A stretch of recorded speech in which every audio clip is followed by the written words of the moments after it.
Good afternoon, Ronto. This is Double Double Radio, and I'm your host, Conrad Getz, coming at you from my desk here at, well, probably shouldn't give away my location too much. Don't want to risk raiders busting in here or anything like that. We'll just call it the station for now, until I can come up with something better, I guess. It's been a cooler few days out there, what with it being in the middle of winter and all. But from what I can tell, a lot of folks are keeping nice and warm wherever they're at.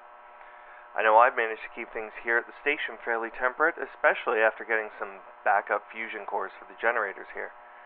That and the extra warm supplies I was able to nab from a trader caravan making their way through towards old Quebec last month have kept me and Hunter pretty comfortable during the winter months.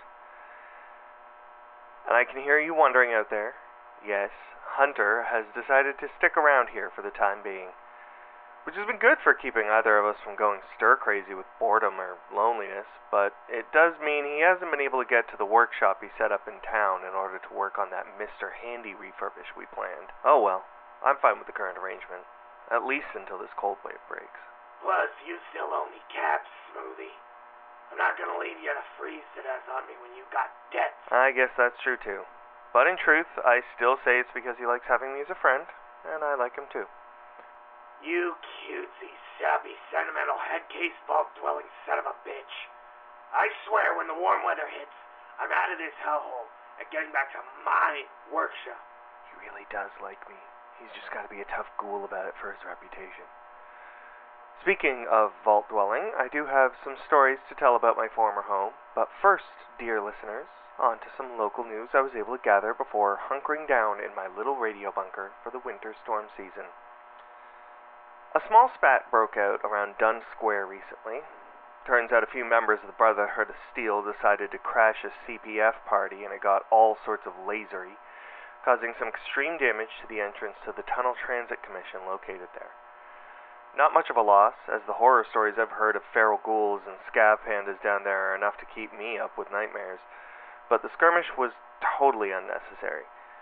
The area around Donk Square and the neighboring Eaton Central are supposed to be neutral zones between the Brotherhood and CPF, meaning they should both be able to be there without causing problems. I don't know what caused the scuffle, but it had to be pretty bad if they started shooting at each other over it. At any rate, some locals are hard at work repairing the damages and getting the TTC entrance open again so that those brave enough to go down there can use that spot again. Seriously, if anyone ever catches me down there, something has gone very, very wrong. You afraid of a few rackets there, Rad? No, I just, I don't really enjoy tunnels that I can't see down. Anyways, moving on, and they're called scav pandas. Not where I'm from. They're rackets on account of the noise. Whatever, they're still the same creature that I don't enjoy encountering in the dark, and I'll leave it at that. With the winter chill hanging over the city, I know that moods can be kind of low. It's gray, windy, and frigid, and that makes for a rough time getting up and moving to scrounge for supplies when you need them. That's why I'm giving a shout out to the local flea market owners, Pilgrim and O'Malley, operating out of the old reference library. They've managed to create a lovely little community of merchants while running a perfectly profitable shop for themselves. With 2.5 floors available for traders to set up shop, either for a short time or a long haul, they've been running the best spot to spend some caps for some of the best supplies you can find. Even in the dead of winter, you're bound to see a smiling face and a warm spot to relax and get what you need. There's currently a trader there selling furs and leather gear that can even be specially lined with thermal weave to keep you extra toasty against the snow. And Pilgrim's hot chocolate and coffee are made with the best in scavenged beans and cocoa that they can find, making it well worth the trip. I do have one more bit of news before I leave you with a story from my time in Vault 416 Wasteland. I've heard reports that there might be someone or something haunting the old Hockey Hall of Fame building down near the waterfront. Some scavengers recently went in to try and see what they could find, and only a couple of them made it out in one piece. What sounded like alarms and screams and something tearing apart their friends made the two survivors run for the hills, so to speak. Not sure what it could be, but I wager it's got to be something that's either big, mutated, or a bit of both to cause that much of a stir. Or, it could just be some sort of defense system. I feel like most of us out here don't know much about whatever hockey was anymore, and that would be a great place to learn. So maybe someone's trying to keep that stuff all to themselves. It's not that far of a distance from the Brotherhood set up at the Can Tower in Dome. Wouldn't be surprised if they've got a scouting party there, too. Alright, with those news stories out of the way, I wanted to end today's broadcast with a bit of a funny story I was thinking about, just from back in my time in the vault.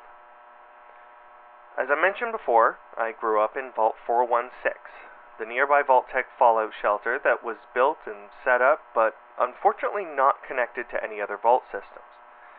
This meant during the first years after the Great War, everyone in my vault was kind of disconnected from what happened outside.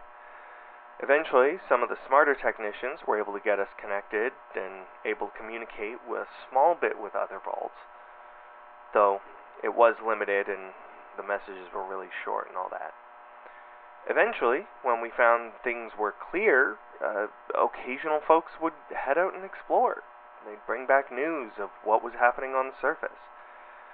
And then some stuff happened which I won't get into right now, but eventually I left and started wandering myself. Wait, no, that's not the point of the story. What was I saying? Oh, yeah. So, back when I was living in the vault, I had a friend named Lily, and she was a real firecracker. One day, we decided to play a bit of a prank on the vault itself, using the intercom system, which worked kind of like a shortwave radio. I was like 13 or 14 at the time, so it was a bit of a stupid move in retrospect, but everyone took it quite well, all things considered. Anyways, Lily and I managed to get into the intercom systems, don't ask how, and we connected an old sound clip from before the bombs dropped. The audio was from like an old... How old was it? I don't know. Just an old movie that was all about the world ending in a different way than it actually did. I don't remember what they called the creatures in it, but it got a decent amount of people freaked out that the world had gone crazy on the surface all over again. Luckily, the overseer understood what was happening, and we both just got assigned rad roach duty for clearing out some of the storage rooms for 3 weeks. But it was worth it to see how many people were scared and how many people were just busting a seam laughing about the joke. Sadly, don't have that sound clip anymore, otherwise, I don't know, it'd probably be a good deterrent for anyone hoping to come near any place that people want to keep safe, like this station here. I don't know, maybe I could find a sound clip like that somewhere. Or maybe I could get a certain ghoulish friend to help? Ha! Scaring smoothies? Count me in. Perfect. Well, that's going to be all for today's broadcast, since we should probably conserve some power for the heating around here. Good night out there, Ronto. This has been Conrad Getz for Double Double Radio, signing off.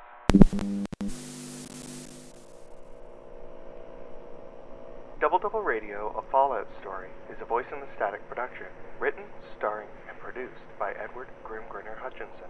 You can find Double Double Radio on Instagram, Facebook, and other social media sites, and there's a merch store through Etsy. Links are in the episode description. Double Double Radio is also made possible with the love and support of listeners and Wastelanders like you.